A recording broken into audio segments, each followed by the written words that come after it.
سورہ صافات۔ الحمدللہ والصلاۃ والسلام علی رسولہ وعلی آلہ واصحابہ اجمعین۔ اعوذ باللہ من الشیطان الرجیم، بسم اللہ الرحمن الرحیم۔ پہلی آیات کو دیکھتے ہیں۔ والصافات صفا فالزاجرات زجرا فالتالیات ذکرا۔ قسم ہے صف باندھنے والے فرشتوں کی، پھر ڈانٹنے والوں کی، اور پھر ذکر اللہ کی تلاوت کرنے والے۔ یقیناً تم سب کا رب ایک ہی ہے۔ صافات، زاجرات اور تالیات یہ فرشتوں کی صفات ہیں۔ یعنی یہاں پر اللہ سبحانہ وتعالیٰ ان فرشتوں کی قسم کھاتے ہیں جو اللہ کی عبادت کے لیے صف باندھے اللہ کے سامنے کھڑے رہتے ہیں اور اللہ کے حکم کے انتظار میں ہوتے ہیں، اور واضح و نصیحت کے ذریعے سے لوگوں کو ڈانٹتے ہیں اور بادلوں کو جہاں اللہ کا حکم ہو وہاں لے کر جاتے ہیں اور اللہ کے ذکر یا قرآن کریم کی تلاوت کرتے ہیں۔ اور اسی طرح اللہ سبحانہ وتعالیٰ نے مختلف فرشتوں کو مختلف کام دے رکھے ہیں جو وہ سر انجام دیتے ہیں۔ جیسے موت کا فرشتہ لوگوں کی روحیں قبض کرتا ہے، اسی طرح اسرافیل قیامت کے روز سور میں پھونکیں گے۔ تو یہ سب مختلف ان کے ٹاسک ہیں جو اللہ سبحانہ وتعالیٰ نے انہیں دیے ہوئے ہیں۔ اور آگے اللہ فرماتے ہیں کہ آسمانوں اور زمین اور ان کے درمیان کی تمام چیزیں اور تمام مشرقوں کا رب بھی وہی ہے، اور وہی ہے جس نے آسمان کو دنیا کے ستاروں سے سجایا تاکہ دیکھنے والوں کے لیے زینت کا سامان ہو۔ اور اسی طرح انہی ستاروں کا ایک اور مقصد بھی ہے، یعنی اللہ سبحانہ وتعالیٰ نے ان سے سرکش شیاطین کو مارنے کا کام لیا ہے۔ یعنی جب وہ شیاطین آسمانوں پر فرشتوں کی باتوں کو سننے کے لیے کان لگاتے ہیں تو وہ ہر طرف سے انہی ستاروں کے ذریعے سے مارے جاتے ہیں، اور یہ ان کے لیے دائمی عذاب ہے۔ مگر کوئی شیطان اگر ایک آدھ بات اچک لیتا ہے فرشتوں کی تو اس کے پیچھے ایک دہتا ہوا شعلہ لگایا جاتا ہے، یعنی یہ شہاب ثاقب جس کو کہتے ہیں۔ اور اللہ فرماتے ہیں کہ ان کافروں سے پوچھئے کہ آیا ان کا پیدا کرنا زیادہ دشوار ہے یا پھر کائنات کا پیدا کرنا؟ یعنی اللہ نے جو زمین و آسمان اور ملائکہ جیسی چیزیں بنائی ہیں جن کی ساخت یعنی ان کا سٹرکچر، ان کا حجم انوکھی چیز ہے ایک، اور اللہ فرماتے ہیں کہ ان لوگوں کی پیدائش میرے لیے زیادہ مشکل ہے یا اس تمام کائنات کو؟ تو بات یہ ہے کہ اللہ کے لیے یہ چیز آسان ہے۔ پھر آگے بات آتی ہے کہ ہم نے انسانوں کو لیس دار مٹی سے پیدا کیا ہے، اور بلکہ یہ اس پر تعجب کر رہے ہیں اور مسخرہ پن کر رہے ہیں، اور جب انہیں نصیحت کی جاتی ہے تو یہ نہیں مانتے، اور جب کسی معجزے کو دیکھتے ہیں تو مذاق اڑاتے ہیں۔ یعنی یہ کافروں کا حال ہے، اور کہتے ہیں کہ تو کھلا جادو ہے، اور کیا جب ہم مر جائیں گے اور خاک اور ہڈی ہو جائیں گے تو پھر کیا دوبارہ اٹھائے جائیں گے، اور کیا ہمارے باپ دادا کو بھی دوبارہ زندہ کیا جائے گا؟ تو اللہ فرماتے ہیں ان سے کہیے کہ ہاں، اور تم ذلیل بھی ہوگے، یعنی تمہیں زندہ بھی کیا جائے گا اور تمہیں ذلیل بھی کیا جائے گا اگر تم ایمان نہیں لاتے، اور وہ تو صرف ایک زور کی جھڑکی ہوگی۔ یعنی وہ اللہ کے ایک ہی حکم اور اسرافیل کی ایک ہی پھونک سے قبروں سے زندہ ہو کر نکل کھڑے ہوں گے، جیسے ہم نے سورہ یاسین میں بھی یہ بات پڑھ لی، اور یکا یک دیکھنے لگیں گے اور کہیں گے کہ ہماری خرابی یہی ہے جزا سزا کا دن اور یہی فیصلے کا دن ہے جسے تم جھٹلاتے رہے۔ اور آگے بات آتی ہے کہ ظالموں کو اور ان کے ساتھیوں کو اور جن کی وہ اللہ کے علاوہ پرستش کرتے تھے، ان سب کو جمع کر کے انہیں دوزخ میں ڈالا جائے گا۔ یعنی ان کے ساتھی کون؟ یعنی جنات اور شیاطین، اور بعض کہتے ہیں کہ وہ بیویاں جو کفر و شرک میں ان کے ساتھ تھیں۔ اور اسی طرح اللہ فرمائیں گے کہ ان کے معبودوں کو بھی جمع کرو، تو معبود یعنی وہ مورتیاں جن کو یہ پوجتے تھے۔ اور آگے بات ہوگی کہ انہیں ذرا ٹھہراؤ، ان سے کچھ سوالات کیے جانے ہیں۔ اور آج انہیں کیا ہو گیا کہ انہیں ایک دوسرے کی یہ مدد کیوں نہیں کرتے، بلکہ وہ سب کے سب تو آج بڑے فرما بردار بن گئے ہیں۔ یعنی یہ بات جہنم سے لے جانے سے پہلے ہوگی کہ ان کو روکو اور ان سے سوال کرو، اور پھر یہ کافر ایک دوسرے کی طرف متوجہ ہوں گے اور سوال جواب کرنے لگیں اور کہیں گے کہ تم تو ہمارے پاس ہر طرف سے آتے، یعنی یہ اپنے یہ لیڈروں سے جن کو یہ فالو کرتے تھے انہیں کہیں گے کہ تم ہر طرف سے ہماری طرف آتے تھے کہ ہم کفر کریں اللہ کے ساتھ، اور تم ہمیں یہ احساس دلاتے تھے کہ جو تم کہہ رہے ہو وہی چیز ٹھیک ہے، اور اس کے برعکس جو انبیاء لے کے آئے چیزیں وہ سب غلط ہیں۔ اور وہ جواب دیں گے آگے سے لیڈر کہ تم ہی ایماندار نہ تھے، یعنی ہمارا تو تم پر کوئی زور نہیں تھا بلکہ تم خود ہی سرکش تھے۔ اور یہ باتیں قرآن کریم میں کئی مقامات پر آئی ہے۔ یعنی جہنم میں بھی یہ ایک دوسرے پر الزام تراشی کر رہے ہوں گے، اور پھر وہاں پہ بھی اللہ فرمائے گا کہ تم دونوں کو ہی ایک جیسا عذاب ہے۔ یعنی جو کمزور لوگ ہوں گے وہ کہیں گے کہ یہ متکبرین ہمیں لے کے آئیں، یعنی ہم انہیں فالو کرتے تھے، یہ ہمارے لیڈرز ہیں، یہ ہمیں لانے والے ہیں جہنم میں، ان کو دگنا عذاب دیں۔ مختلف جگہوں پہ مختلف طریقے سے باتیں آئی ہیں قرآن کریم میں. کہیں کہیں گے ان کو دگنا عذاب دیں کیونکہ یہ لے کے آئے ہمیں، تو اللہ فرمائے گا تم سب کو ایک جیسا ہی عذاب ہے، تو چکھو اب اس عذاب کا مزہ. تو یہاں پہ بھی وہی بات ہے، یعنی لیڈر کہہ رہے ہیں کہ ہمارا زور تم پر کچھ نہیں تھا، تم خود ہی ایمان لانے والے نہ تھے، اور اب بات تو یہ ہے کہ ہم سب پر عذاب کی جو بات ہے وہ ثابت ہو چکی ہے، یعنی اب ہم سب نے جہنم میں رہنا ہے. اور حقیقی بات تو یہ ہے کہ ہم نے تمہیں گمراہ کیا اور ہم خود بھی گمراہ تھے. یعنی پہلے تو وہ نفی کرتے رہے کہ نہیں ہمارا تو تم پر کوئی زور نہیں تھا، تمہیں کیسے ہم گمراہ کر سکتے ہیں، تم خود ہی نہیں ایمان لاتے تھے. اب یہاں پر پھر آ کے اعتراف کرتے ہیں کہ ہاں ہم نے واقعی تمہیں گمراہ کیا، یعنی ہم تمہیں بھی اپنے جیسا ہی بنانا چاہتے تھے اور تم نے آسانی سے ہمارا راستہ لے لیا. جس طرح شیطان اس روز کہے گا کہ میرا تم پر کوئی اختیار نہیں ہے، یہ سورہ ابراہیم میں یہ بات آتی ہے، وہ کہے گا میرا تم پر کوئی اختیار نہیں ہے، ہاں میں نے تو تمہیں اپنی طرف بلایا، یعنی اپنی راہ پر بلایا اور تم نے میری بات مان لی. اب یہ ہے کہ مجھے الزام نہ دو بلکہ اپنے آپ کو ہی الزام دو جو تم مجھے فالو کرنے والے تھے. اور آگے اللہ فرماتے ہیں کہ یہی وہ لوگ تھے جب ان سے کہا جاتا کہ اللہ کے سوا کسی اور کی عبادت نہیں کرنی تو یہ سرکشی کرتے تھے اور کہتے تھے کہ کیا ہمارے معبودوں کو ہم چھوڑ دیں صرف ایک دیوانے شاعر کی بات پر، جبکہ حقیقت یہ تھی کہ وہ نبی ان کے لیے رحمت بن کر آیا، ہدایت لے کر آیا، نہ کہ شاعری. اور یہ نبی تمام رسولوں کو سچا جانتے ہیں اور یقیناً تم دردناک عذاب کا مزہ چکھنے والے ہو، تمہیں اسی کا بدلہ دیا جائے گا جو تم کرتے رہے. یعنی تم پر ذرا سا بھی ظلم نہیں ہوگا، پورا بدلہ ملے گا ان اعمال کا جو تم نے کیے. اور اللہ کے خالص بندے یعنی اللہ کے نیک بندوں کو اللہ سبحانہ وتعالیٰ آگ سے بچائے گا، اور انہی کے لیے مقررہ روزی ہوگی، ہر طرح کے میوے ہوں گے اور انہیں وہاں عزت اور آنر دیا جائے گا، اور نعمتوں والی جنت میں وہ ہوں گے، تختوں پہ ایک دوسرے کے سامنے بیٹھے ہوں گے، اور ڈرنکس ان کو دیے جائیں گے جنت کے جو صاف شفاف اور پینے میں لذیذ ہوں گے، اور نہ ہی وہ ان کے پینے سے سر میں درد محسوس کریں گے نہ ہی بہکیں گے. یعنی یہاں پر بات اس چیز کی آ رہی ہے کہ دنیا کی جو شراب ہے اس میں بدمستی اور بہکنے کا خطرہ ہوتا ہے، اور پھر وہ جسمانی صحت کے لیے بھی شدید نقصان دہ ہے. لیکن اس کے برعکس اللہ سبحانہ تعالیٰ اپنے نیک بندوں کو جو یہاں پر اللہ کا کہنا مانتے رہے، یہاں پر صالح عمل کرتے رہے، تو ان کو وہاں پر وہ ڈرنک پلائے گا جو کہ صاف اور پینے میں لذیذ ہوگا، اور اس سے نہ ہی سر درد ہوگا نہ ہی وہ کوئی غشی محسوس کریں گے. اور ان کے پاس نیچی نظروں والی بڑی آنکھوں والی حوریں ہوں گی جیسے کہ چھپائے ہوئے انڈے. یہ یعنی حوروں کی جو خوبی ہے وہ بیان ہوئی ہے. اور جنتی ایک دوسرے کی طرف دیکھ کر پوچھیں گے، اور ان سے ایک کہنے والا کہے گا کہ میرا ایک ساتھی تھا اور وہ مجھ سے کہتا تھا کیا تو قیامت کے آنے کا یقین رکھتا ہے، اور کیا جب ہم مر کر مٹی اور ہڈی ہو جائیں گے تو اس وقت ہمارے اجزاء پھر سے جمع کیے جائیں گے. پھر وہ جنتی جو یہ بات سنا رہا ہوگا اپنے جنتی ساتھیوں کو، تو وہ ان سے کہے گا جنتی ساتھیوں کو کہ کیا تم اس شخص کو دیکھنا چاہتے ہو جو دنیا میں مجھے یہ بات کہتا تھا. تو وہ انہیں وہ کہے گا کہ دیکھو جھانک کر دیکھو اس میں جہنم میں، اور جھانکتے ہی اسے وہ جہنم کے بیچوں بیچ چلتا ہوا نظر آئے گا. اور وہ کہے گا یعنی جنتی پھر کہے گا واللہ قریب تھا کہ مجھے بھی یہ برباد کر دیتا، یعنی اگر میرے رب کا احسان نہ مجھ پر ہوتا تو میں بھی دوزخ میں حاصل کیے جانے والوں میں سے ہوتا. اور پھر وہ بولے گا کہ کیا یہ صحیح ہے کہ ہم مرنے والے ہی نہیں ہیں، یعنی ہمیں موت نہیں آئے گی جنت میں. یعنی جہنمیوں کا حشر دیکھ کر جنتی کے دل میں رشک کا جذبہ مزید پیدا ہوگا، اور وہ کہے گا کہ ہمیں جو جنت کی زندگی اللہ نے دی ہیں، جو نعمتیں دی ہیں، یہ تو دائمی ہیں، یہ تو ہمیشہ رہنے والی ہیں، اور اب ہمیں موت نہیں آئے گی سوائے پہلی موت کے، اور نہ ہی ہم عذاب دیے جائیں گے. اور پھر تو یہ بڑی ہی کامیابی، یعنی ان نعمتوں کا زوال ہی نہیں، تو اس سے بڑی کامیابی بھلا اور کیا ہو سکتی ہے. جس طرح حدیث میں آتا ہے کہ موت کو ایک مینڈھی کی شکل میں جنت اور دوزخ کے درمیان لا کر ذبح کر دیا جائے گا، اور کہا جائے گا کہ اب کسی کو موت نہیں آئے گی، یعنی جنت والوں کو بھی موت نہیں اور جہنم والوں کو بھی موت نہیں. تو اس سے اندازہ کیا جا سکتا ہے کہ جنتیوں کی کیا خوشی کی حالت ہوگی اور جہنمیوں کا کیا حال ہوگا. اور حقیقت تو یہ ہے کہ اس کامیابی کے لیے عمل کرنے والوں کو عمل کرنا چاہیے. اور کیا یہ مہمانی اچھی ہے یا پھر زقوم کا درخت، یعنی جسے اللہ نے ظالموں کے لیے سخت آزمائش بنا رکھا ہے. یعنی زقوم کا جو درخت ہوگا اس کا پھل سخت بدبودار اور کڑوا ہوگا، اور جہنمیوں کے لیے اس پھل کو کھانا سخت ناگوار ہوگا. اور آزمائش یہ کہ اس کا پھل کھانا ایک بہت بڑی آزمائش ہوگی ان کے لیے. اور اس درخت کی جڑ جہنم کی گہرائی میں ہوگی اور اس کی شاخیں ہر طرف پھیلی ہوئی ہوں گی اور اس کے خوشے شیطانوں کے سروں کے جیسے ہوں گے، اور جہنمی اسی درخت سے کھائیں گے اور اس سے پیٹ بھریں گے،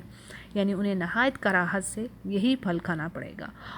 اور پھر اس پر انہیں ابلتا ہوا پانی پینے کو دیا جائے گا، اور پھر ان سب کا لوٹنا جہنم کی آگ کی طرف ہوگا۔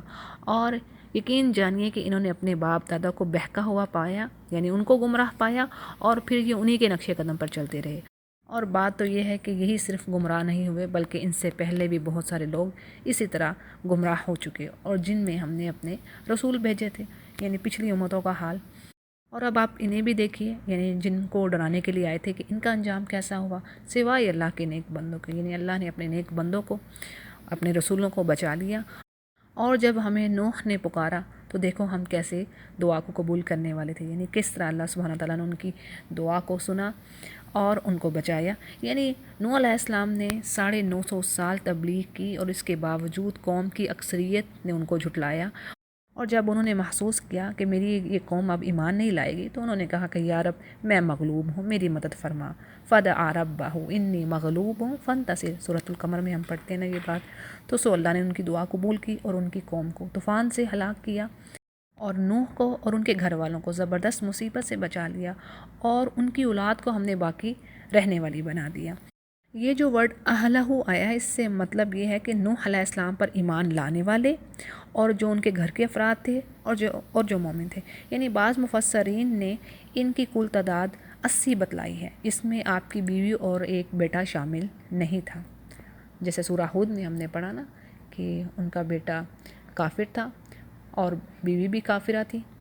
اور باپ کی محبت سے مجبور ہو کر انہوں نے اپنے بیٹے سے بھی کہا کہ آجو اس کشتی پر سوار ہو جاؤ، یعنی آج تمہیں طوفان سے کوئی بچا نہیں سکے گا، لیکن اس نے کہا کہ میں تو پہاڑ پر چڑھ جاؤں گا، لیکن میں نہیں، آپ کے ساتھ نہیں آؤں گا، یعنی وہ ایمان لانے والوں میں سے نہیں تھا۔ اور پھر اللہ سبحانہ تعالیٰ نے ایک موج ان دونوں باپ بیٹا کے درمیان حائل کر دی تاکہ وہ دیکھ نہ سکے اپنے بیٹے کی موت کو۔ اور پھر نوح علیہ السلام کہتے ہیں کہ یا رب وہ میرا بیٹا تھا، تو اللہ تعالیٰ فرماتے ہیں نہیں، وہ آپ کا بیٹا نہیں تھا، یعنی حقیقی رشتہ تو اس کے ساتھ آپ کا ہوگا جو ایمان لانے میں آپ کے ساتھ ہے۔ اور یہ جو اللہ نے بات کہی کہ ان کی اولاد کو ہم نے باقی رکھا، تو اس کے بارے میں مفسرین کا یہ قول ہے کہ نوح علیہ السلام کے 3 بیٹے تھے، حام، سام اور یافس، اور انہی سے بعد کی انسانی نسل چلی، اور اسی لیے نوح علیہ السلام کو آدم ثانی کہا جاتا ہے، یعنی آدم کی طرح، یعنی آدم علیہ السلام کے بعد یہ دوسرے ابو البشر ہیں۔ اور ان کی نسل کس طرح دنیا میں پھیلی، تھوڑا سا آپ کو اس کی ڈیٹیل دیے چلتی ہوں کہ سام کی نسل سے عرب، فارس، روم اور یہودی نصارہ ہیں،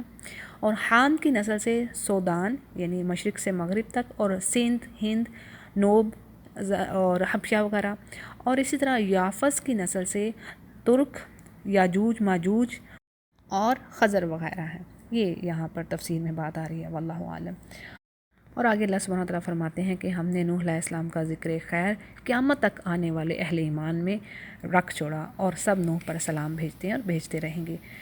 اور ہم نیکی کرنے والوں کو اسی طرح بدلہ دیتے ہیں، اور وہ ہماری ایماندار یعنی نیک بندوں میں سے تھے۔ پھر ہم نے دوسروں کو، یعنی ان کو بچایا، اور باقی لوگوں کو بچایا جو ایمان والے تھے، اور جو کافر تھے ان کو ڈبو دیا۔ پھر اسی طرح یہ بات بھی ہے کہ ابراہیم علیہ السلام بھی نوح کی تابعداری کرنے والوں میں سے تھے، جبکہ وہ اپنے رب کے پاس بے عیب دل لائے، اور انہوں نے اپنے باپ اور اپنی قوم سے کہا کہ تم کس کو پوج رہے ہو، یعنی تم اللہ کے سوا ایسے معبود بناتے ہو جن کو تم خود بنا رہے، خود گھڑے ہوئے تمہارے یہ معبود، اور یہ بتاؤ کہ تم نے اپنے رب العالمین کو کیا سمجھ رکھا ہے، یعنی اتنی قبیح حرکت کرنے کے باوجود کیا تم یہ سمجھتے ہو کہ وہ تمہیں سزا نہ دے گا؟ اور پھر ابراہیم علیہ السلام نے اپنی نگاہ ستاروں کی طرف اٹھائی اور کہا میں تو بیمار ہوں، یعنی اپنی قوم کو یا تو انہوں نے مغالطے میں ڈالنے کے لیے ایسا کیا۔ جب ان کی قوم کا وہ دن آیا تھا جسے وہ باہر جا کر بطور عید اور قومی تہوار کے مناتی تھی، اور انہوں نے ابراہیم علیہ السلام کو بھی اپنے ساتھ چلنے کی دعوت دی، لیکن ابراہیم علیہ السلام تنہائی اور موقع کی تلاش میں تھے تاکہ ان کے گھڑے ہوئے بتوں کو توڑ سکیں۔ انہوں نے یہ موقع غنیمت جانا کہ کل ساری قوم باہر چلی جائے گی تو میں اپنا منصوبہ پورا کروں گا، اور یہ کہہ کہ میں بیمار ہوں انہوں نے انکار کر دیا۔ اور حقیقت یہ تھی کہ اپنی قوم کا شرک ابراہیم علیہ السلام کے دل کا روگ تھا۔ تو ہوا یوں کہ ان کی قوم کے لوگ ان سے منہ موڑے واپس چلے گئے، اور آپ ان کے بتوں کے پاس آئے اور کہنے لگے کہ تم کھاتے کیوں نہیں ہو، اور تمہیں کیا ہو گیا کہ تم بات نہیں کرتے؟ اور پھر پوری قوت کے ساتھ ابراہیم علیہ السلام نے اپنے دائیں ہاتھ سے تمام بتوں کو توڑ دیے سوائے بڑے کے، جیسے سورۃ الانبیاء میں بھی یہ بات آتی ہے کہ جب وہ واپس آئے، یعنی ان کے قوم کے لوگ واپس آئے، تو انہوں نے کہا کہ یہ کس نے کیا؟ یہ تو بڑا ظلم کر دیا ہمارے بتوں کے ساتھ، یہ کس نے کیا؟ اور کسی نے کہا کہ ہم سنتے تھے ابراہیم کا نام، وہ یہ ان کو پسند نہیں کرتا تھا، ان بتوں کے بارے میں وہ اکثر اچھی باتیں نہیں کرتا تھا، تو انہوں نے کہا لاؤ اس کو لوگوں کے سامنے لے کر آؤ۔ اور جب ان سے کہا گیا کہ یہ آپ نے کیا ہے، تو ابراہیم علیہ السلام نے کہا کہ یہ بڑے بت سے پوچھو، یعنی آپ نے کلہاڑا بڑے بت کے اوپر رکھ دیا تھا، تو آپ نے کہا ان سے پوچھو کہ یہ کس نے کیا ان کے ساتھ؟ تو کہنے لگے کہ آپ کو پتہ نہیں ہے، یہ تو بولتے نہیں ہیں۔ تو انہوں نے کہا اف ہے آپ پر کہ آپ ان کو معبود بنائے ہوئے ہو، نہ تو وہ آپ کی پکار سنتے ہو، نہ کوئی نفع دیتے ہیں، نہ کوئی نقصان۔ اور پھر یہاں پہ بھی یہی بات آ رہی ہے کہ وہ ان کی قوم آپ کے پاس دوڑی ہوئی آئی اور آپ نے فرمایا کہ تم انہیں پوجتے ہو جنہیں خود تم بناتے ہو، حالانکہ تمہیں اور تمہاری بنائی ہوئی چیزوں کو تو اللہ ہی نے پیدا کیا۔ اس پر ان کی قوم نے کہا کہ ان کے لیے ایک مکان بناؤ اور دہکتی ہوئی آگ میں انہیں ڈال دو، اور انہوں نے ابراہیم کے ساتھ مکر کرنا چاہا، یعنی انہوں نے ابراہیم کو جلانا چاہا، لیکن اللہ سبحانہ وتعالیٰ نے انہیں نیچے کر دیا۔ اور ابراہیم علیہ السلام نے کہا کہ میں ہجرت کرتا ہوں اپنے رب کی طرف، اور وہ ضرور میری رہنمائی کرے گا، اور اے میرے رب مجھے نیک بخت اولاد عطا فرما۔ تو اللہ سبحانہ وتعالیٰ نے انہیں ایک بردبار بچے کی بشارت دی، یعنی حلیم کہہ کر اشارہ فرمایا کہ بچہ بڑا ہو کر علم و حکمت والا اور بردبار ہوگا۔ اور یہ واقعہ ابراہیم علیہ السلام کے ساتھ عراق میں پیش آیا، اور یہاں سے انہوں نے جب ہجرت کی تو وہ شام کی طرف چلے گئے، اور وہاں جا کر پھر انہوں نے اپنی اولاد کے لیے دعا کی۔ اور جب ان کا بچہ اس عمر کو پہنچا کہ ان کے ساتھ دوڑ سکے، چل پھر سکے، تو ابراہیم علیہ السلام نے کہا کہ میرے بچے، میں نے خواب میں یہ دیکھا ہے کہ میں تجھے ذبح کر رہا ہوں، اور اب آپ بتائیے کہ آپ کی کیا رائے ہے؟ یعنی پیغمبر کا جو خواب ہوتا ہے وہ ایک طرح سے حکم الہی ہوتا ہے جس پر عمل ضروری ہوتا ہے، اور بیٹے سے مشورہ کرنے کا مقصد یہ تھا کہ ابراہیم علیہ السلام یہ معلوم کرنا چاہتے تھے کہ بیٹا اللہ کے حکم کو پورا کرنے کے لیے کس قدر تیار ہے۔ سبحان اللہ، اگر باپ برگزیدہ نبی ہیں تو بیٹا بھی اللہ کا نبی۔ اور پھر انہوں نے جواب دیا کہ ابا جو حکم ہوا ہے اسے پورا کیجئے، اور بے شک آپ مجھے صبر کرنے والوں میں سے پائیں گے۔ اور جب دونوں مطیع ہو گئے، یعنی دونوں باپ بیٹا اس بات پر راضی ہو گئے، دیکھیں یہ کچھ چھوٹا امتحان تو نہیں تھا، خود اللہ سبحانہ تعالیٰ آگے فرمائیں گے ان ھذا لہو البلاء المبین، یعنی یہ حقیقتاً ایک بہت بڑا امتحان تھا ابراہیم علیہ السلام کے لیے۔ لیکن دیکھیں اس میں بات کیا آتی ہے، ہمارے سمجھنے کی کیا چیز ہے کہ اللہ سبحانہ تعالیٰ انسانوں سے چاہتا ہے کہ اللہ سے ایسی محبت کی جائے، جو ایسی محبت ہو جو کہ باقی محبتوں کو پیچھے کر دے، یعنی اللہ سے ایسی محبت ہمیں ہونی چاہیے کہ جیسے نبی کریم صلی اللہ علیہ وسلم کی حدیث ہے نا کہ اس نے ایمان کا مزہ چکھ لیا، اس نے ایمان کی چاشنی، وہ صحیح جو مزہ ہے اس کا وہ چکھ لیا جس نے اللہ کی خاطر کسی سے محبت کی، اور اللہ ہی کی خاطر اس نے کسی سے نفرت کی۔ تو سبحان اللہ، ابراہیم علیہ السلام اللہ کے پسندیدہ بندے تھے، ان کے خلیل تھے، لیکن کیسے اللہ سبحانہ تعالیٰ نے ان کو بھی آزما لیا۔ اگرچہ اسماعیل علیہ السلام پر چھری تو نہیں چلی، لیکن ابراہیم علیہ السلام نے تو چلا دی نا چھری، انہوں نے تو اپنے رب کا حکم پورا کیا۔ وہ تو ایک دوسری بات ہے کہ اللہ نے پھر ایک مینڈے کی قربانی دے دی، لیکن ابراہیم علیہ السلام اپنے ٹیسٹ میں پورے پاس ہوئے، جو جیسے سورۃ البقرہ میں ہم پڑھتے ہیں۔ بہت ہی خوبصورت ایمان ابراہیم علیہ السلام کا، اللہ تعالیٰ ہمیں بھی ایسا ایمان نصیب فرمائے جیسے انبیاء کا ایمان ہے، جیسے صحابہ کرام کا ایمان ہے۔ تو سورۃ البقرہ میں بات آتی ہے نا کہ اللہ فرماتے ہیں کہ جب ابراہیم علیہ السلام نے کلمات کو پورا کیا، یعنی یہی جو ٹیسٹ تھے، جو ٹیسٹ دیا ابراہیم علیہ السلام کو، انہوں نے پاس کیا،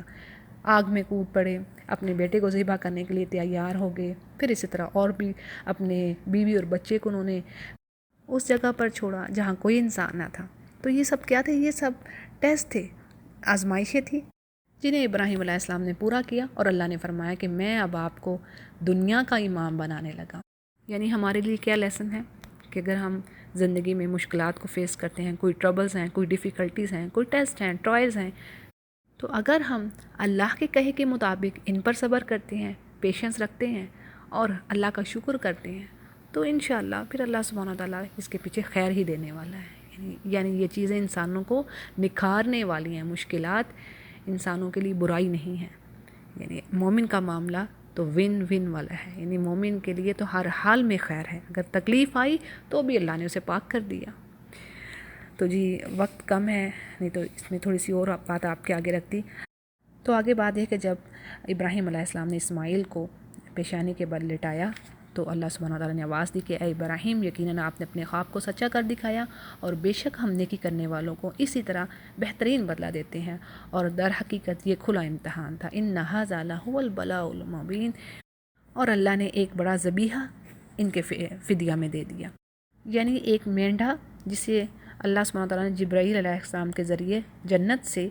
زمین پر پہنچایا، اور پھر اللہ سبحانہ وتعالیٰ نے ابراہیم علیہ السلام کے اس عمل کو قیامت تک اللہ کا قرب حاصل کرنے کا ایک ذریعہ بنا دیا، اور عید الاضحیٰ پر سب سے پسندیدہ عمل بنا دیا مسلمانوں کے لیے، جیسے کہ اللہ فرماتے ہیں کہ ہم نے ان کا ذکر آنے والوں میں باقی رکھا، اور ابراہیم پر سلام ہو، اور ہم نیکوکاروں کو ایسا ہی بہترین بدلہ دیتے ہیں، بے شک وہ ایمان والوں میں سے تھے۔ اور اللہ سبحانہ تعالیٰ نے ابراہیم علیہ السلام کو اسحاق کی بھی بشارت دی کہ وہ نبی ہوں گے اور نیک لوگوں میں سے ہوں گے، اور پھر اللہ نے ابراہیم اور اسحاق پر برکتیں نازل فرمائیں، یعنی ان دونوں کی اولاد کو اللہ نے خوب پھیلایا، اور ان سے انبیاء اور رسل آتے رہے، یعنی انہی کی نسل سے انبیاء اور رسول آئے، جیسے کہ اسحاق علیہ السلام کے بیٹے یعقوب ہوئے، جن کے 12 بیٹوں سے بنی اسرائیل کے 12 قبیلے ہوئے، پھر ان سے اسرائیل کی قوم بڑھی اور پھیلی، اور اکثر انبیاء انہی میں سے آئے، اور ابراہیم کے دوسرے بیٹے اسماعیل علیہ السلام سے عربوں کی نسل چلی، اور ان میں سے آخری نبی محمد صلی اللہ علیہ وسلم ہوئے۔ تو یہ تھی برکات، اور یہ کیسا بہترین بدلہ سبحان اللہ نے ان کو دیا، کہ کیسی ان کی نسل میں برکات اور رحمت، اور انبیاء کا آنا، نبوت کا ملنا بہت بڑی سعادت، بہت بڑی فضیلت جو اللہ سبحانہ تعالیٰ نے ابراہیم علیہ السلام پر کی۔ اور پھر ان کا ذکر خیر، دیکھیں جب ہم درود پڑھتے ہیں تو نبی کریم صلی اللہ علیہ وسلم پر درود بھیجتے ہیں، اور ساتھ ابراہیم علیہ السلام پر درود بھیجتے ہیں، تو یہ ان کا ذکر خیر جو اللہ نے باقی رکھا۔ اور اللہ فرماتے ہیں کہ ان دونوں کی اولادوں میں سے بعض تو نیک بخت ہیں، یعنی بعض تو بہت ہی اچھے لوگ ہیں صالحین میں سے، اور بعض اپنے نفس پر ظلم کرنے والے ہیں، یعنی شرک اور اللہ کی نافرمانی کے کام کرنے والے، اور ظلم و فساد کرنے والے زمین پر، یعنی جیسے آج یہود و نصارہ کر رہے ہیں، اگرچہ یہ اسحاق علیہ السلام کی ہی اولاد ہیں۔ پھر آگے بات آتی ہے، یقیناً ہم نے موسیٰ اور ہارون علیہ السلام پر بڑا احسان کیا، اور انہیں اور ان کی قوم کو بڑے دکھ اور درد سے نجات دی، یعنی فرعون کی غلامی سے اور اس کے ظلم سے بچایا انہیں اور ان کی قوم کو، اور جب ان کی مدد کی اللہ نے تو وہی غالب رہے، اور اللہ نے انہیں واضح اور روشن کتاب دی اور انہیں سیدھے راستے پر رکھا، اور اللہ نے ان دونوں کے لیے پیچھے آنے والوں میں ان کی بات باقی رکھی کہ موسیٰ اور ہارون پر سلام ہو۔ بے شک اللہ سبحانہ وتعالیٰ فرماتے ہیں کہ ہم نیک لوگوں کو اسی طرح بدلہ دیا کرتے ہیں، اور یقیناً یہ دونوں ہمارے مومن بندے تھے، اور بے شک آگے الیاس نبی کی بات ہوتی کہ یہ بھی پیغمبروں میں سے تھے، اور انہوں نے اپنی قوم سے کہا کہ تم اللہ سے ڈرتے نہیں، کیا تم بال نامی بت کو پکارتے ہو اور سب سے بہتر خالق کو چھوڑ دیتے ہو، یعنی جو تمہارا بھی رب ہے، تمہارے باپ دادوں کا بھی رب ہے، یعنی اس نے تمہیں بھی پیدا کیا اور تمہارے باپ دادوں کو بھی۔ یہ ہارون علیہ السلام کی اولاد میں سے ایک اسرائیلی نبی تھے، یعنی الیاس علیہ السلام، اور جس علاقے میں یہ بھیجے گئے تھے اس کا نام یعلیق تھا، اور بعض کہتے ہیں اس جگہ کا نام سامرہ ہے جو فلسطینی علاقہ ہے، اور یہاں کے لوگ بال نامی بت کے پجاری تھے، اور بعض کہتے ہیں کہ یہ کسی دیوی کا نام تھا۔ تو بہرحال ان کی قوم نے ان کو جھٹلایا، تو اللہ فرماتے ہیں کہ یہ بھی ضرور عذاب میں حاضر کیے جائیں گے سوائے اللہ کے مخلص بندوں کے، اور ہم نے الیاس کا ذکر بھی آنے والی قوموں میں باقی رکھا کہ الیاس پر سلام ہو، اور ہم نیکی کرنے والوں کو اسی طرح بدلہ دیا کرتے ہیں، اور بے شک وہ ہمارے ایمان والے بندوں میں سے تھے، اور بے شک لوط بھی پیغمبروں میں سے تھے، اور ہم نے انہیں اور ان کے گھر والوں کو نجات دی سوائے اس بڑھیا کے جو پیچھے رہ جانے والوں میں سے تھی، یعنی اس سے مراد لوط علیہ السلام کی بیوی ہے جو کافرہ تھی۔ تو بات یہ تھی کہ اللہ نے سب کو ہلاک کر دیا، یعنی ان کی بیوی کو بھی سوائے لوط علیہ السلام کو اور جو لوط علیہ السلام پر ایمان لائے، اور ان کے بارے میں پیچھے ہم کافی ڈیٹیل پڑھ رہے ہیں کہ ان کی قوم میں یہ بیماری تھی کہ یہ مردوں کے ساتھ بدفعلی کرتے تھے، اور لوط علیہ السلام نے اس چیز پر کافی انہیں روکا کہ دیکھو تمہارے لیے اللہ نے تمہاری ازواج پیدا کی ہیں، عورتیں پیدا کی ہیں، تمہارے لیے یہ بہترین راستہ ہے اور تم ایسا کام کر رہے ہو کہ جو دنیا میں اس سے پہلے کسی نے نہیں کیا۔ یعنی لوط علیہ السلام کی وہ قوم تھی جس نے سب سے پہلے یہ فحش کام کیا کہ مردوں کے ساتھ بدفعلی کرنا، اور اس کے جواب میں ان کی قوم کا ری ایکشن یہ تھا کہ انہوں نے کہا کہ اپنی بستی سے لوط کو نکالو، یہ تو بڑے پاک باز لوگ ہیں اور انہیں یہاں رہنے کا کوئی حق نہیں ہے۔ اور سورہ شورہ میں یہ بات آتی ہے کہ انہوں نے کہا کہ اے لوط آپ باز آ جائیے اس بات سے، یعنی ہمیں مت روکیے اس برائی سے، نہیں تو آپ کو ہم ہلاک کر دیں گے۔ اور ان پر عذاب اس طرح آیا کہ اللہ سبحانہ تعالیٰ نے ان پر پتھروں کی بارش کی، اور یہ قرآن کریم میں آتا ہے کہ نشان زدہ وہ پتھر تھے، اور پھر ان کی بستی کو اونچائی سے لے جا کر نیچے پٹک دیا گیا۔ یہ تھے ان کے عذاب کی صورتیں، اور اللہ فرماتے ہیں کہ تم تو صبح ہونے پر ان کی بستیوں کے پاس سے گزرتے ہو اور رات کو بھی، تو کیا تم یہ سمجھتے نہیں ہو؟ یعنی یہ اہل مکہ سے کہا جا رہا ہے کہ جو تجارتی سفر میں ان تباہ شدہ علاقوں سے گزرتے اور ان علاقوں کو وہ دیکھتے بھی تھے، تو اس لیے یہ بات کہی جا رہی ہے کہ تم صبح کے وقت بھی اور رات کے وقت بھی ان بستیوں سے گزرتے ہو،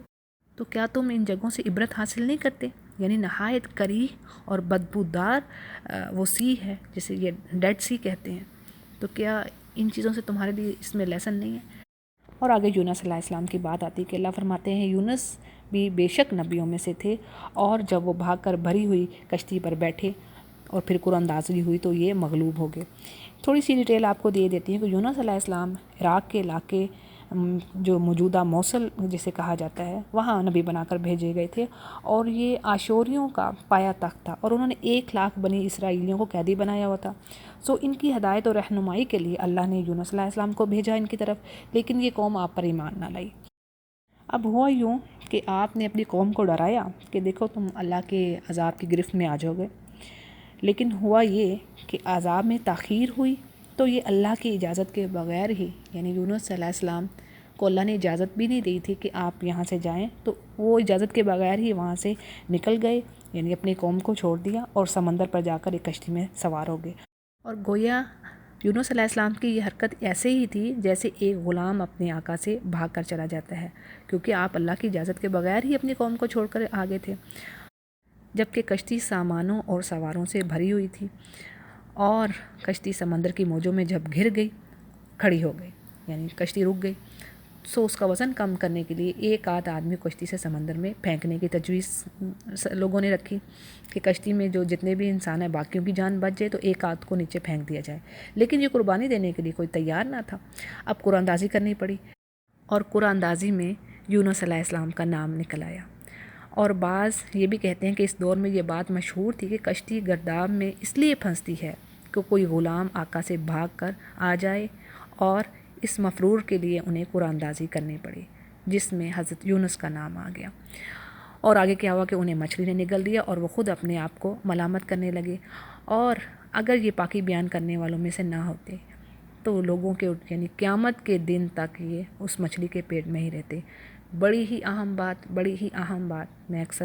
نے کلاس میں بھی یہ بات کہی ہے کہ اس آیت سے ہمیں کیا پتہ چلتا ہے کہ اللہ فرماتے ہیں اپنے نبی کے بارے میں جو پرفیکٹ ہوتے ہیں، انبیاء معصوم ہیں، پرفیکٹ ہیں نا۔ اب یہاں پر بات آ رہی ہے کہ اگر یونس علیہ السلام تسبیح کرنے والوں میں سے نہ ہوتے، یعنی اگر وہ تسبیح نہ کرتے اللہ کی، فلولا انہ کان من المسبحین، یعنی اگر وہ تسبیح کرنے والوں میں سے نہ ہوتے تو کیا ہوتا؟ وہ قیامت تک اس مچھلی کے پیٹ میں ہی رہتے۔ یعنی توبہ، استغفار اور اللہ کی تسبیح بیان کرنے کے بے شمار فائدے ہیں، یہاں پر ایک چیز بتا دی گئی ہے۔ یعنی پھر میں اور آپ کیا ہیں؟ اگر ایک نبی کے لیے یہ بات رکھ دی گئی تو پھر میں اور آپ کیا ہیں؟ اور اسی طرح آپ صلی اللہ علیہ وسلم کی بھی حدیث ہے کہ اے لوگوں میں دن میں 100 مرتبہ اللہ کے ہاں استغفار کرتا ہوں، تو یعنی تم بھی اللہ کے ہاں استغفار کرو۔ اور یہ جو دعا یہاں پر آئی ہے لا الہ الا انت سبحانک انی کنت من الظالمین، اسے بھی لوگ پریشانی، مشکلات اور غم کے وقت میں پڑھتے ہیں، یہ اس کا بڑا فائدہ ہے۔ پھر آگے اللہ فرماتے ہیں کہ ہم نے انہیں چٹیل میدان پہ ڈال دیا اور وہ اس وقت بیمار تھے، یعنی مچھلی کے پیٹ سے باہر آنے کے بعد وہ کمزور اور ناتواں تھے، اور اللہ سبحانہ تعالیٰ نے ان پر سایہ کرنے والا ایک درخت اگا دیا، اور اللہ نے 1,00,000 بلکہ اس سے زیادہ آدمیوں کی طرف ان کو نبی بنا کر بھیجا تھا، اور ہوا یہ کہ وہ ایمان لے آئے الحمدللہ، اور اللہ نے انہیں ایک زمانہ تک عیش و عشرت کی زندگی دی، یعنی دنیا کی متاع دی انہیں۔ اور آگے اللہ سبحانہ وتعالیٰ فرماتے ہیں کہ ان کافروں سے پوچھئے کہ آپ کے رب کی تو بیٹیاں ہیں اور ان کے بیٹے ہیں، یعنی رب کے ساتھ یہ بیٹیاں جوڑتے ہیں، اور کیا ان کے پاس بیٹے ہیں؟ اور یہ اس وقت موجود تھے جب ہم نے فرشتوں کو بیٹیاں بنایا؟ تو جان لیجئے کہ یہ لوگ اب صرف جھوٹ بول رہے ہیں، یعنی یہ سب فیبریکیشنز ہیں کہ اللہ اولاد رکھتا ہے، یہ یقیناً جھوٹے ہیں، یعنی یہ ان کی افواہیں ہیں۔ اور اللہ سبحانہ وتعالیٰ سورہ مریم میں بھی فرماتے ہیں نا کہ جو یہ بات کہتے ہیں کہ اللہ اولاد رکھتا ہے، ایسی بات ہے کہ اس سے آسمان پھٹ پڑے، زمین شق ہو جائے اور پہاڑ ریزہ ریزہ ہو جائے، جو یہ بات کہہ رہے ہیں کہ الرحمن جو ہے وہ اولاد رکھتا ہے۔ اور اگر ایسا ہونا تھا تو کیا اللہ نے بیٹیوں کو بیٹوں پر ترجیح دینی تھی؟ یعنی کہ تم کافروں کو کیا ہو گیا، یہ تم کیسا حکم لگاتے ہو؟ کیا تم اس قدر باتوں کو سمجھ نہیں پاتے؟ یا پھر کیا ہے کہ تمہارے پاس کوئی صاف دلیل ہے؟ تو جاؤ، اگر تم سچے ہو تو اپنی کتاب لے آؤ۔ اور بات تو یہ ہے کہ انہوں نے اللہ کے اور جنات کے درمیان بھی قرابت داری ٹھہرا دی ہے، یعنی یہ مشرکین کی طرف اشارہ ہے کہ انہوں نے اللہ اور جنوں کے درمیان بھی رشتہ قائم کیا ہوا ہے، اور حالانکہ خود جن جانتے ہیں کہ یہ اس کے عقیدہ کے لوگ عذاب کے سامنے رکھے جائیں گے، اور جو کچھ یہ بیان کر رہے ہیں اس سے اللہ تعالیٰ بالکل پاک ہے۔ ہاں، اللہ کے مخلص بندے جو وہ اس چیز سے بری ہیں۔ اور یقین مانو کہ تم سب اور تمہارے معبود کسی ایک کو بھی نہیں بہکا سکتے سوائے اس کے کہ جو جہنم میں، یعنی جن پر کلمہ عذاب ثابت ہو چکا ہے وہی جہنم میں جائیں گے، صرف انہیں ہی شیطان بہکا سکتا ہے۔ اور فرشتوں کی بات تو یہ ہے کہ نہیں، وہ یہ کہتے ہیں کہ ہم میں سے ہر ایک کی جگہ مقرر ہے، یعنی عبادت کے لیے، اور ہم سب صف بستہ ہو کر اللہ کی تسبیح بیان کرتے ہیں، یعنی ہر وقت اللہ کی عبادت کرتے ہیں، تسبیح و تقدیس میں مصروف رہتے ہیں۔ اور کافر لوگوں کی یہ بھی ایک بات ہے کہ اگر ہمارے سامنے پچھلے لوگوں کا ذکر ہوتا تو ہم بھی اللہ کے اچھے بندے بن جاتے، یعنی اس سے مراد کہ ہمارے پاس بھی کوئی کتاب یا پیغمبر آتا تو ہم بھی پھر ایمان والے ہو جاتے۔ لیکن پھر اس قرآن کے ساتھ وہ کفر کر گئے، یعنی جب یہ دعوے کرتے تھے کہ ہمارے پاس کوئی پیغمبر آئے گا، ہدایت دینے والا آئے گا تو ہم ضرور مانیں گے، لیکن جیسے ہی وہ ہدایت دینے والا آیا تو اس سے کفر کر گئے، اور پس عنقریب وہ جان لیں گے۔ اور بات تو یہ ہے کہ ہمارا وعدہ پہلے ہی اپنے رسولوں کے ساتھ ہو چکا ہے، یعنی یقیناً وہ بدل کیے جائیں گے، یہ بات پوری ہو چکی ہے، اور ہمارا لشکر ہی غالب رہے گا ان کافروں پر۔ اب آپ کچھ دنوں تک ان سے منہ پھیر لیں، یعنی آپ صلی اللہ علیہ وسلم سے کہا جا رہا ہے کہ ان کو اوائڈ کیجئے، جو ان کی حرکتیں ہیں ہم انہیں دیکھتے ہیں، اور یہ آگے چل کر بھی ہم ان کو دیکھیں گے، اور کیا یہ ہمارے عذاب کی جلدی مچا رہے ہیں؟ تو بات یہ ہے کہ جنہیں وارننگ دی جا چکی ہے ان پر عذاب ہمارا ضرور آئے گا، اور یہ بڑی بری صبح ہوگی ان کے لیے۔ یعنی مسلمان جب خیبر پر حملہ کرنے گئے تو یہودی نے دیکھ کر گھبرا گئے، جس پر نبی کریم صلی اللہ علیہ وسلم نے اللہ اکبر کا نعرہ بلند کیا۔ صحیح بخاری اس کو روایت کرتے ہیں۔ اور آگے اللہ فرماتا ہے کہ آپ انہیں کچھ وقت تک چھوڑ دیجئے اور دیکھتے رہیے، اور ہم ابھی یہ بھی دیکھ لیں گے۔ اور پاک ہے آپ کا رب جو بڑی عزت والا ہے اور ہر چیز سے پاک ہے جو یہ مشرک بیان کرتے ہیں، اور پیغمبروں پر سلام ہے، اور سب تعریف اللہ ہی کے لیے ہے جو سارے جہان کا رب ہے،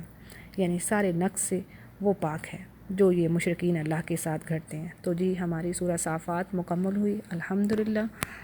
وآخر دعوانا الحمدللہ رب العالمین۔